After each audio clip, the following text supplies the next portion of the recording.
بلقب اتحاد العاصمة الأول من نوعه لهذا النادي الكبير الذي مر عليه الكثير من اللاعبين والأسماء. هذا التاريخ يصنع هنا في ملعب 5 جويليا رغم خسارة الاتحاد بهدف دون مقابل، هدف وقع في الدقيقة 7. رغم ذلك الاتحاد تمكن من المحافظة على فارق الهدف الوحيد، مستفيدا إذن من هدف، سجل هدفين في مباراة الذهاب.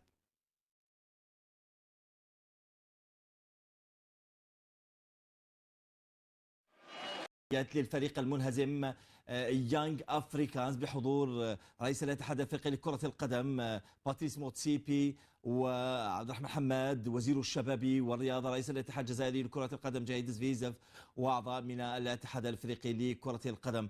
في هذه الاثناء سيصعد لاعبي تي بي او عفوا يانغ افريكانز، او البداية بالحكام. طاقم التحكيم كان مميز منيرة، يبدو بأنه كان مميز، تحكيم موريتاني رائع. لا اليوم كان نقدر نقولوا التحكيم كان في المستوى، مستوى الحدث، مستوى النهائي.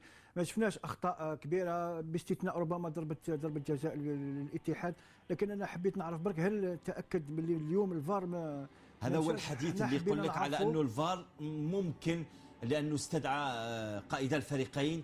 هذا هو الحديث. نعم لو ما شفناش ولو مره راح للفار، دونك جاب لي ربي الفار ما كانش لا يمشي. الفار الان تقنيه الفار طورت، يعني الفار باش يمشي الحكم يتاكد بنفسه، ولكن انا نظن باش تمشي للفار لازم الحكم يكون غير متاكد. انا ضربه الجزاء الاولى الحكم كان تقريبا متاكد من نفسه، يعني صحيح، يعطوا له الاشاره ولا يمشي ولا ما يمشيش، ولكن باش يمشي لازم تكون حاله شويه فيها شك.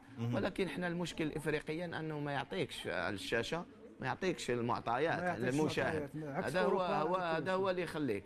انا نظن اليوم تقريبا كانت فيه حكمه كبيره من الحكام، انا نظن حكام الفار وحكام حكم رئيسي، لان كانوا فيه مناوشات وكانوا قادرين يخرج لاعب من اتحاد العاصمه وميونغ افريكانز، لان شفنا على ركنيات لاعب ضرب بالراس الاخر رجع له.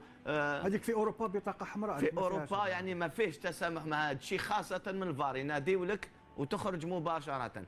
انا نظن الحكم ما حبش يفسد المباراه بطرد لاعب او لاعبين، خلاها وحذر، يعني عيط اللاعبين وحذرهم، وعيط عده مرات اللاعبين اللي كانوا يتناوشوا حذرهم، قال لهم راح يكون بطاقات، والحمد لله ما كانش خروج لاعب. شفنا ثاني حكم كان اوتوريتير حكيم، ما كانش ما راحلوش النهائي من يده، عرف كيفاش يتصرف الى اخر دقيقه الاخيره. شفناه يخرج بطاقه صفراء، ندر المدرب، هضر مع بن شيخ، هضر مع كل اللاعبين، عرف كيفاش يسير هذا اللقاء. انا نعطي له تقريبا العلامه الكامله.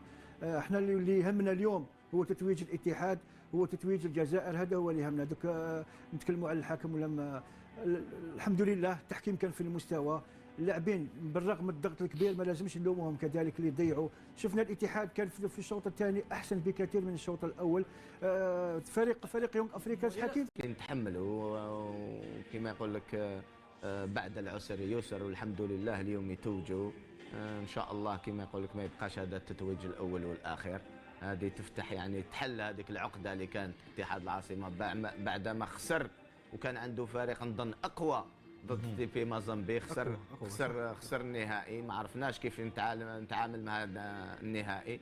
ملعب 5 جويليا دائما يبقى صحيح ملعب القاب حكيم. انا نظن كان يعاودوا يرجعوا للوراء، ما نلعبوش في ملعب بولوغين، ولا لقاء نلعبوه تاع الشامبيونز ليغ ولا في ملعب بولوغين. هذه كانت غلطه، لان الجماهير احنا نقولوا ضغط في بولوغين، ولكن الجماهير اللي كانت اليوم يعني نقولوا لهم نرفعوا لهم القبعه، كانوا يعني جزء من هذا التتويج، والحمد لله والله الحمد لله. حكيم منير فرحه كبيره، فرحه كبيره. منير لما تشوف لاعب سابق واحد ترأس الاتحاد العاصمه لفتره يفرح لشيء هو راه بعيد عليه على الاقل هذا الموسم وهذا الانجاز، تحس انه الجزائريين متحدين. ولكن يعني كي تشوف لاعبين اتحاد العاصمه فقط لا انه اعتقاد على انه افضل اعتقاد حكيم. انا نظن لاعبين اللي كانوا في اتحاد العاصمه اليوم تشوف اللي كانوا على دكه البدلاء يروحوا يلعبوا في اي فريق يعني جزائري كاساسيين. شوف انت اليوم عندك في دكه الاحتياط عندك مزيان، عندك زواري، عندك بن خليفه، عندك جحنيط، عندك يعني لاعبين، لا الهريش، بالقاسمي، هذو كل تقريبا لاعبين اساسيين يعني، وعندهم يعني خبره وكانوا من احسن اللاعبين في البطوله. لازم تكون عندك دكه احتياط، لازم يكون عندك فريق متكامل.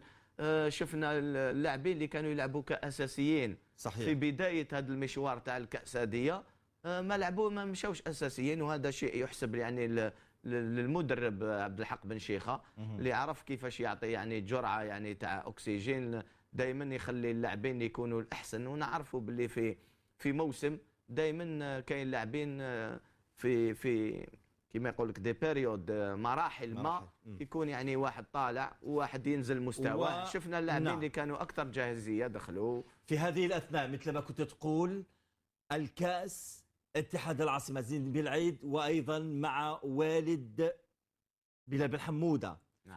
بعد التتويج اهدى مليح هذه الامور، صح؟ لا صح، هذا اللاعب والله بلال ما ينساوش انصار اتحاد العاصمه، ما ينساوش زملائه، وهذه لحظه والله غير تاريخيه حكيم. انا كما يقول لك انا نتكلم يعني بقلبي وفرحان كثير والله. حسين، اول مره نشوف الدموع عليك وكانك. نعم قصدك هذه الصوره؟ بيان سير حكيم، انا نظن انا كلاعب كنت نتمنى نهدي هذا الشيء لاتحاد العاصمه، والان من بعيد نفرح لهاد اللاعبين يعني اللي عملت معاهم، لاعبين اللي يعني ما لازمش نلوموا، ما لازمش نذبحوا هذا اللاعب هدايا. تفطن عبد الحق بن شيخه اللي كان خلل في وسط الميدان، دخل عبد الرحمن مزيان اللي قدم الاضافه في الهجوم، وشفنا الاتحاد احسن في الشوط. طيب، والسعاده لكل الجزائريين، وايضا رئيس الجمهوريه في هذه الاثناء يغرد مبروك النصر لاتحاد الجزائر، مبروك لابناء سوسطاره ولكل الجزائريات والجزائريين، شكرا يا ابطال افريقيا. هذه التغريدة التي كانت في هذه اللحظات طبعا بعد تتويج اتحاد الجزائر بلقب كأس الاتحاد الافريقي لكرة القدم. وعبد المجيد تبون على السريع: مبروك النصر لاتحاد الجزائر، مبروك لأبناء سوسطارة ولكل الجزائريات والجزائريين، شكرا يا أبطال إفريقيا. طبعا هذا التتويج هو تتويج الجزائر على بعد الفوز في مباراة الذهاب 2-1 ثم خسارة بهدف لصفر، لا ينقص شيئا، لأنه في النهاية التاريخ يذكر فقط. حسين، شو التاريخ يذكر؟ التتويج، صح؟ الألقاب. نعم التتويج. أنا نظن قلت لك يعني تعمل مباراة كبيرة وتعمل يعني تكتيكيا وبدنيا وتنهزم، يعني ما تتوجش بالكأس، تنسى هذه المباراة حكيم.